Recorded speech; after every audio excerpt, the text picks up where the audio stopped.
that we are now trying to create in the country.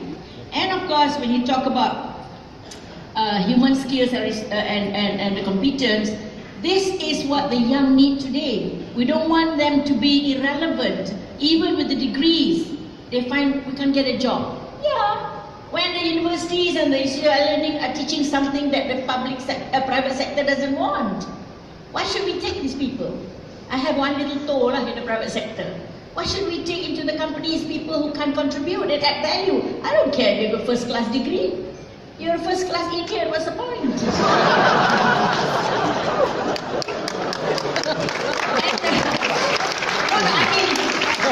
Degree is paper.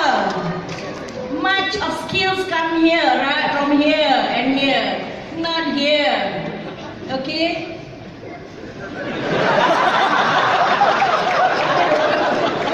How can anybody guide me what to say, right?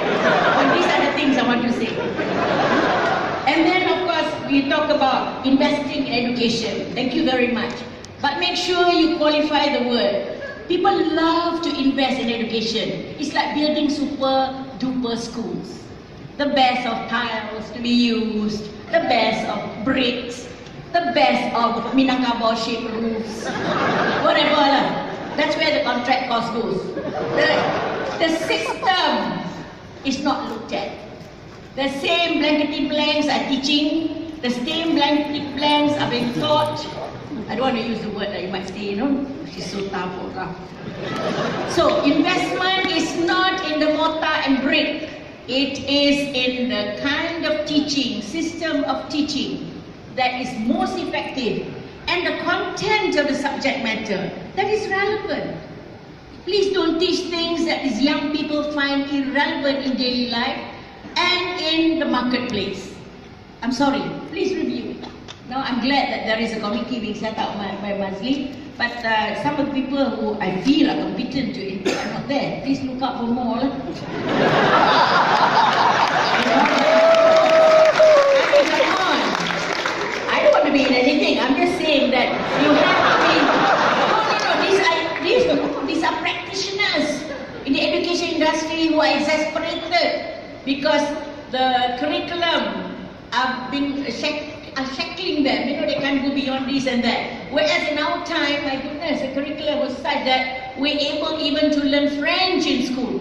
Today, oh my God, when you talk about French, I don't think it's in the vocabulary. No, so in other words, relook at exactly what is entailed in the curriculum and the methods of teaching. Yeah, I was sorry that Dr. Mahathir didn't become education minister. When he first told me he was going to be, I was so thrilled. I said, that's very great, sir. Good. And then 2 days later, I saw that everybody objected. Why? Why? The stupid manifesto stuck him, isn't it?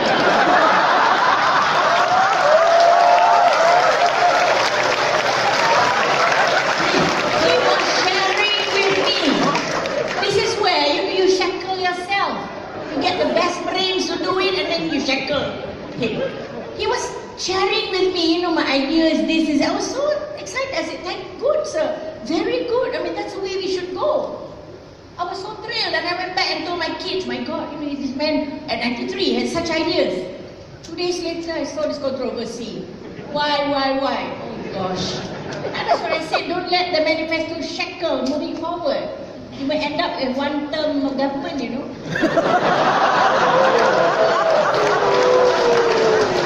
Now, another suggestion. Please review and revive the Malaysian Business Council, which the Prime Minister should chair, with economic ministers in there, because you must inculcate a national attitude towards national development, and bringing in the private sector is one way where you actually jointly consult and get ideas, so that what you do in the main will fit into the scenario moving forward that the private sector have in terms of their strategy. You become facilitator. That has been very good, where the private sector is in partnership with the government in nation building. We've done that before. That's how we achieved what we did. Yeah. But once you forget about the private sector, they go their way, you go your way, Malaysia will become another problem country. And You must eradicate, please. People talk about silo mentality. Mana ada silo kat Malaysia, silo di Amerika, Europe adalah kan. It's not silo mentality. As far as I'm concerned, eradicate chimney mentality. Because the chimney is so small, narrow, and it is archaic, obsolete, and the chimney only emits hot air and smoke. Silo very big and tall, so that kind of mind okay. If the silo is so big, but this silo is chimney. What we have are silo chimney minds here. Whether on religion, on race, on what education, even on what women wear. If you all have to bother about setting codes for dress, you're not governing. That's being busybodies.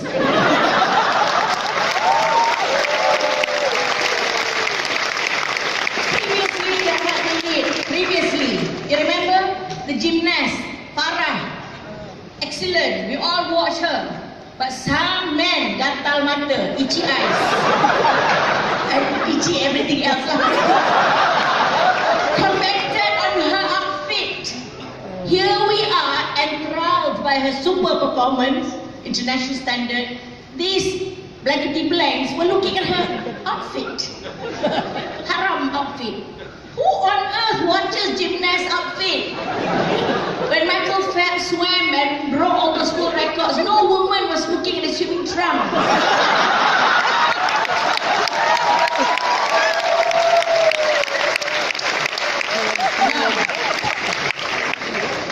Malaysia is a trading nation. Malaysia is part of a vibrant region in this part of the world, ASEAN and ASEAN Plus. To my mind, we need to strengthen our regional integration. And we must take the lead in doing that. We used to take the lead in regional integration. It's time we get back. But to take the lead, you must be leader lah. Kan? How can you lead and be led like that? Tak boleh lah. So have leadership in the regional integration processes. And you have to then forge or integrate your domestic agenda into the regional and even international economic agenda, the framework. You know why? Because you know that in the past our experience has been you have economic headwinds and you have economic contagion that can come anytime, triggered in New York, triggered in Shanghai, wherever. And unless we have domestic resilience, which means that preempting these possibilities of contagion, economic headwinds, then we are not in a position to survive. So this is a major focus that you must have. While talking about all the little frills can go on, but please focus on developing economic resilience. You can only do that if the private sector plays ball.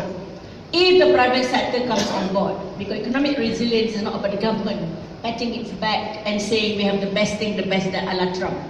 But we want to, sorry Kamala, I talk about your president, not my place anyway, but never mind, you know what I mean. So, we'll have to have that domestic economy being very nicely dovetailed into the imperatives of the regional and global requirements as we move on, as we shape that integration process. And then finally, I would like to say that the developments around us are so clear. I hope that the government will soon launch the Industry 4.0, the new industrial revolution. I was told that MITI is in the process of launching it. Well done. So that's another thing feather in your cap. Of course, it was done before by the officers, but the government didn't launch it. So you should launch it lah. Get a name lah tak apa. And then you have processes like disruption happening in the marketplace. You must prepare our people to be in the innovative mindset, to be able to disrupt in some areas of activity. Be the disruptors ourselves in the regional market, if not in the global market, And of course, in advancements in ICT, please allow our young people to take advantage of this. And the only way to do that is through the revamp on its entirety of the economic education system and the system for acquiring skills and competence. And finally, the last analogy, forging ahead together. Sounds very nice. Let's do it together. Together means together in concert. Together doesn't mean, we're together, but I'm going there, you go there. I move back, I go there. Not going off tangent, whether it is in the party, politics, or between private sector and government, between people and government. We all should be looking at what we want to do together moving forward. Of course, there will be dissenters, that's fine. Even in the family, you have 8 children, one of them will be a rogue, never mind. But we have, a drug addict or something like that, kan?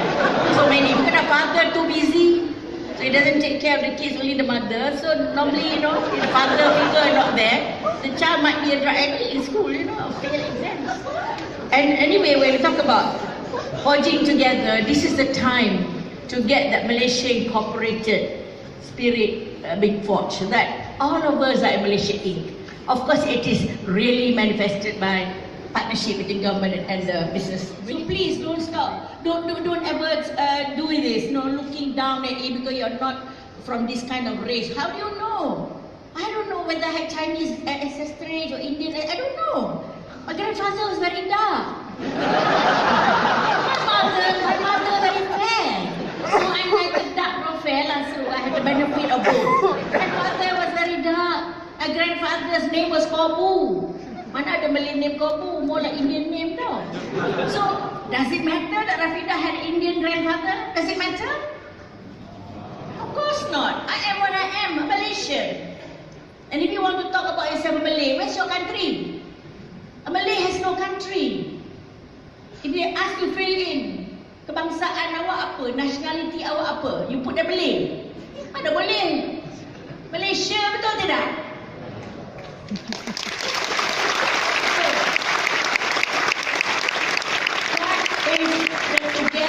I'm talking about. Not happy singing songs together. That doesn't make you together. It's like a loving couple. Tanda loving, kiss. Balik gaduh. No, I'm serious. Let's be honest with ourselves. Do you want to keep this Malaysia with the new hopes that we have? Closely knit family of Malaysians? Or do we want to go each our own way and go to hell with the countries? Please. Heaven forbid that happens again. We don't want that. Not happens again. You know what? We had May 13, we had all these problems. Not the end thing I'm talking about. I know where we had May 13, the biggest disaster and strategy. Some of you not born, so you don't know what I'm talking about. But let's recall, what was it that drove our country into such problems? These are the things. So avoid it. So let's forge it together. And we're talking about forging together. Nobody should go off tangent if possible. You can not agree, but be constructive. If you say you're not pretty, tell me. But then tell me lah. Why don't you enhance your don't know what with the new haircut, something like that lah kan? Don't like just say condemn me. You ugly. I mean that's not it. You can criticize the government, be constructive. Whether you're opposition, whether we're in government. Sometimes the worst critics are in the government. They just criticize because of political difference, and they don't even tell you what to do. So, same thing private sector. When the government is not doing right, send them a little memo and heart to heart tell them, it's not the way to do it. Tony, you won't mind, right, if they do that? Promise? No lah, nanti criticize, tender tak dapat. Nanti criticize, no more lah, favor kan. Out you go. You must give room for people to voice the right opinion, because the intention is good. But don't you criticize only for the sake of criticism. Criticize constructively. This is our Malaysia, and I would like to remind everybody, criticism must be constructive and not driven by politics. Okay? And we are all here in our own little way and big way to serve people and country. That is the most important thing of all. Thank you.